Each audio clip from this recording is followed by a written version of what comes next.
Hey family, Eve here. So family, this video that I'm about to create is a video that's the extension from the last video I did, and it was called He Sealed the Deal, where I was showing you Denzel when he made his first movie, how he signed a contract with the devil, or with the elite, who are the devil's children. And I told you guys how the elite, the reason why I called them his children is because they had already given their soul to him and they belonged to him, simply because they received the mark of the beast.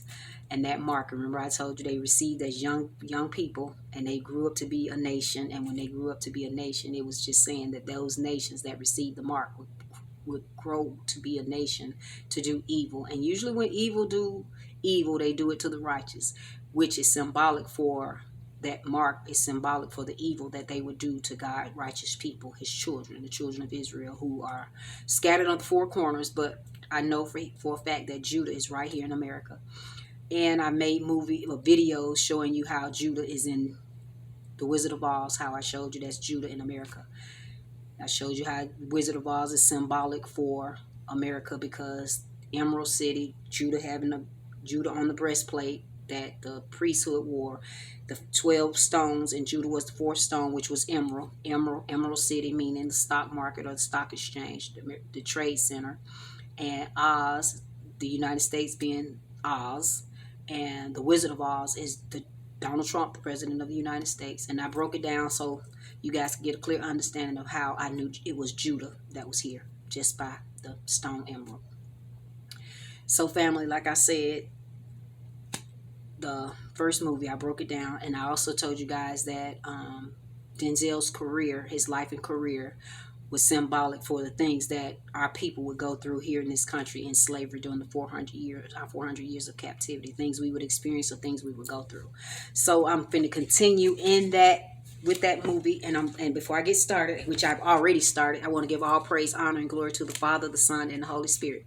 So family, where I left off was I was getting ready to talk to you guys about the continuing that movie, and I was getting ready to elaborate on the time it was going on during that time, or the movie was based kind of on during the civil rights movement, or during that time, the 60s, when she went to the Olympics. She served in the Olympics. The movie was the Wilma Rudolph story, and Denzel played her love interest named Robert.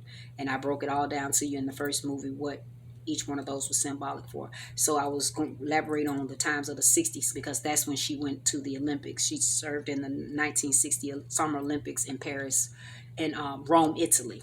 And I was showing you guys that Rome are the people who we've been in captivity under. The Romans, the Greek, Esau. I broke all of that down to you. So let me continue. So I'm gonna do the night. I'm gonna continue.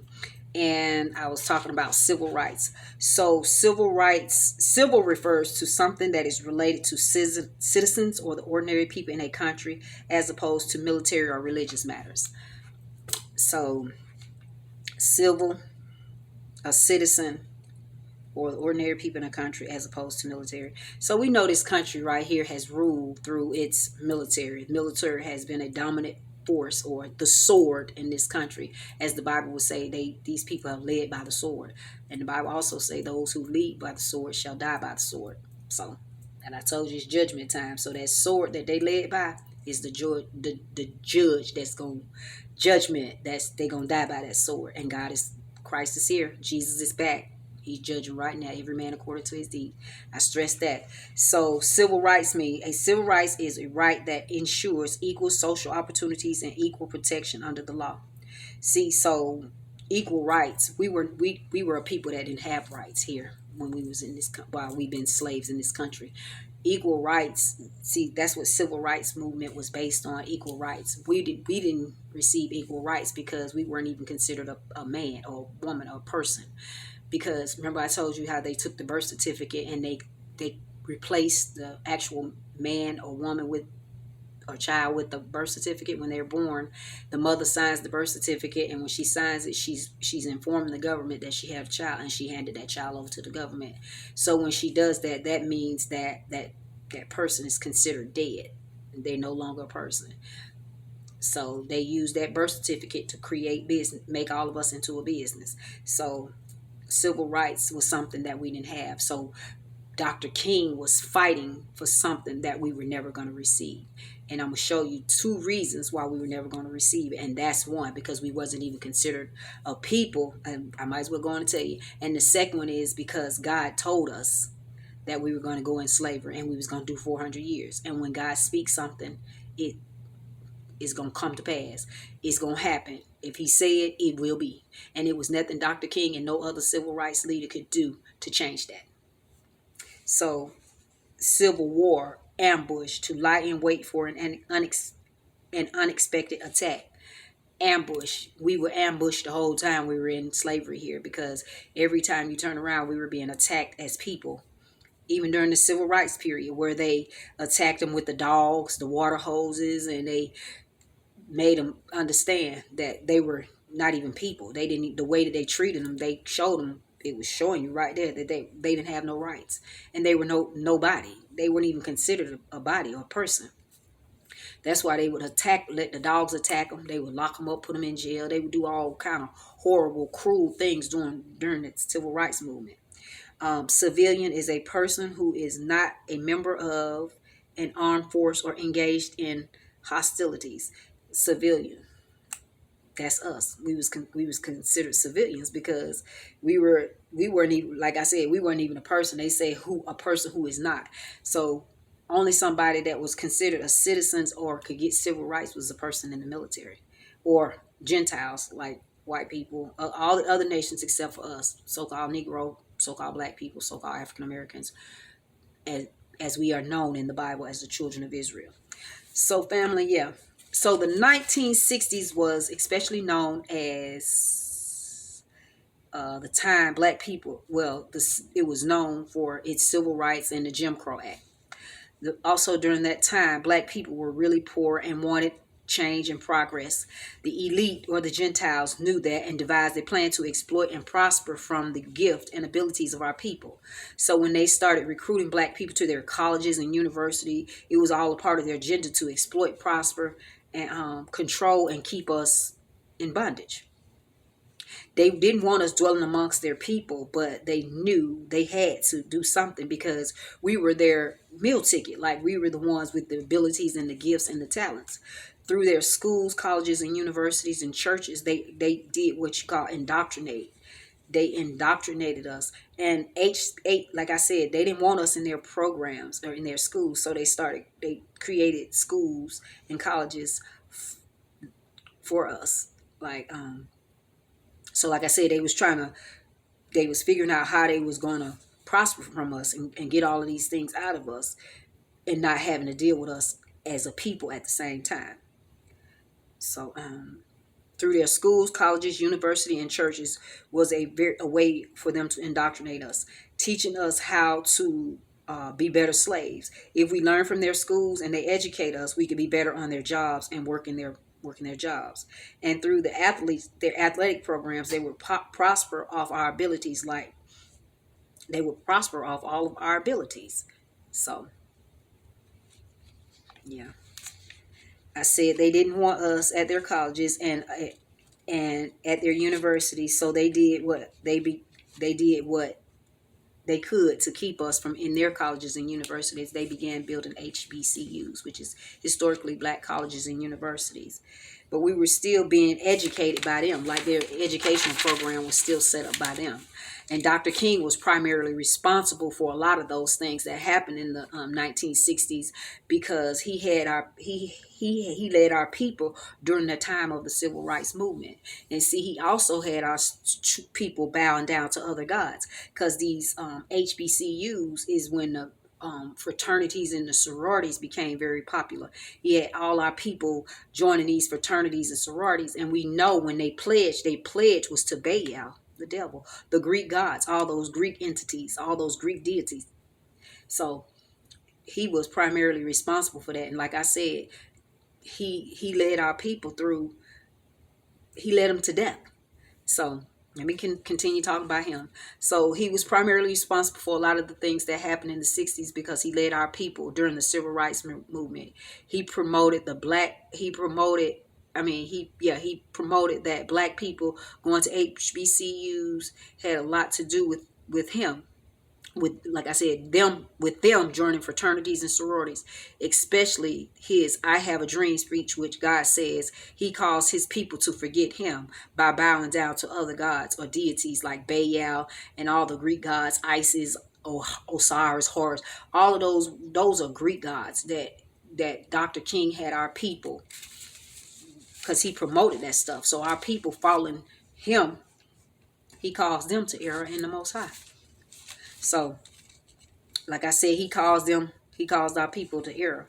And God talks about he speaks about Dr. King in this "I Have a Dream" speech, because he said Dr. King was dreaming on his own. He didn't give Dr. King that dream, because he didn't have Dr. King to send his people through any of these things and lead his people in nothing. He said because it was him that cursed his people into slavery. So that because they were so disobedient to him and transgressed against him, that they was going to do that for 100 years. So Dr. King and nobody else during the civil rights movement could change anything about that. And this is what he says about his Dr. King "I Have a Dream" speech. It's in the book of Jeremiah, chapter 23, 25 through 28. And it says, "I have heard what the prophet said, that prophesy lies in my name, saying, I have dreamed, I have dreamed." 26 says, "How long shall this be in the heart of the prophets?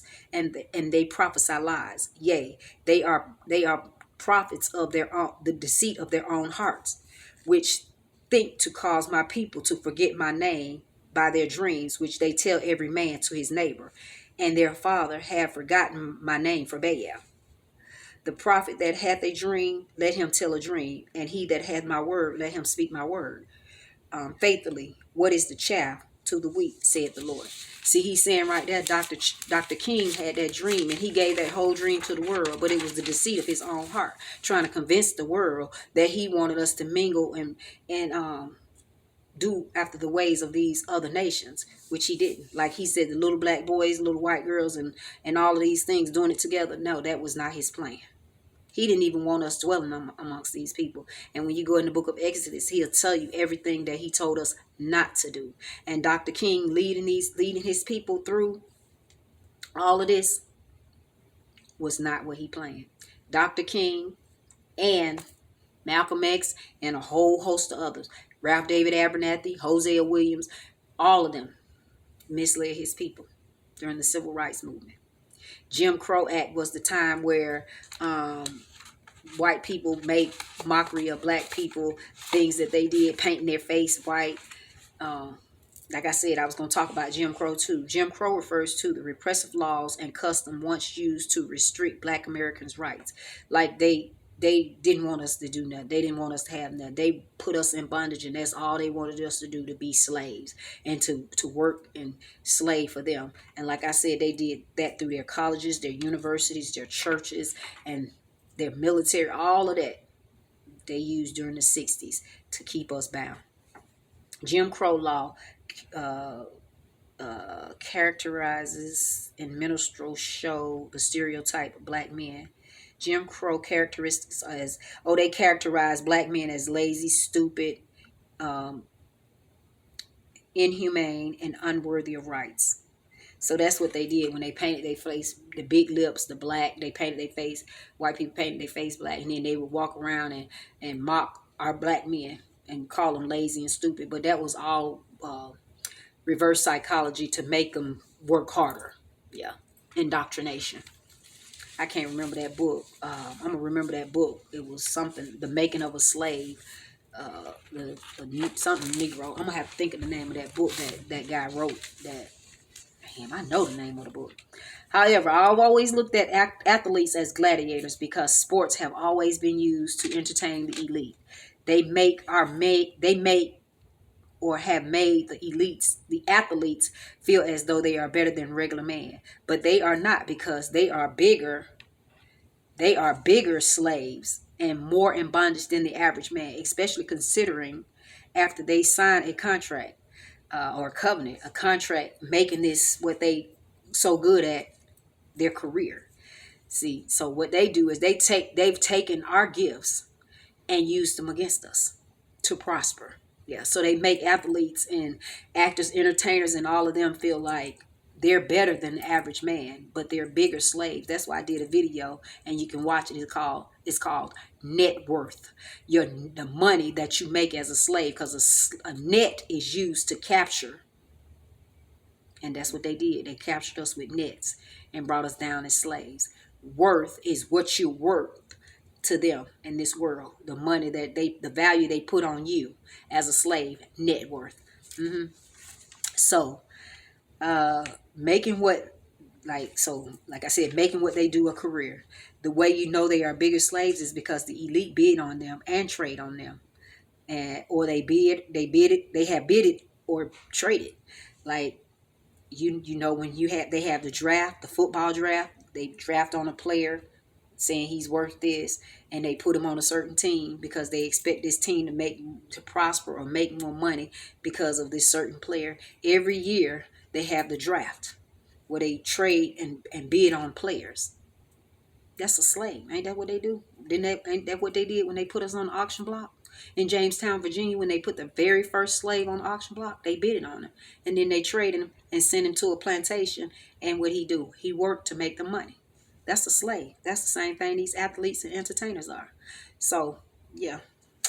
And so the book of Revelations 13:15 says, and this is the mark of the beast. So, like I said, the mark of the beast is a part of their buying, selling, and trading. Like I said, they did evil to the ones that they kept in slavery. That evil is they traded them, sold them, and bought them. Now listen to what Revelations 13:15 through 17 says. It says, and he had power to give life unto the beast, the image of the beast, that the image of the beast should both speak and cause that as many as would not worship the image of the beast should be killed. And he causes all, both small and great, rich and poor, free and bond, to receive a mark in their right hand or in their forehead. 17 says, and that no man might buy or sell, say he that had the mark or the name of the beast or the number of his name. 18 says, here's wisdom. Let him that hath understanding count the number of the beast, for it is the number of man, and his number is 603 and 666. So the number of the beast, it says, he that has wisdom, let him understand. See, the number of the beast was Adam's number at first. Adam was 666. He was made of 6 protons, 6 electrons, and 6 neutrons. When he ate of the fruit and transgressed, his rule or his dominion over all living thing was given to the angel of death, which is the serpent, Satan, devil, the beast. All of it's the same. He's the same. All those names describe him. So Adam's dominion was given to the beast to rule. So that's why all men had to die. And that's why I said the birth certificate, when we're born, through the birth certificate, we're really dead. Because that birth certificate is the mark of the beast as well. So I was trying to connect that to the movie. Like I said, I make these movies or these videos so that you guys would know that all Denzel movies every movie that he made during his career has something to do with what we went through as a people in this nation. The civil rights, 1960s in that movie. In the 60s, I just gave you guys a demonstration of what we went through during the 60s. She went to the Olympics in the 60s. Our athletes became bigger slaves in the 60s because guess what? Like she did. They used them for their abilities and their gifts. So family, I just wanted to continue to show you that Denzel set the stage for the industry, for the entertainment industry, and made himself and people that followed after him go into bondage even more and serving the beast. So with that being said, family, I thank you for viewing my video, and I'll see you on the next one.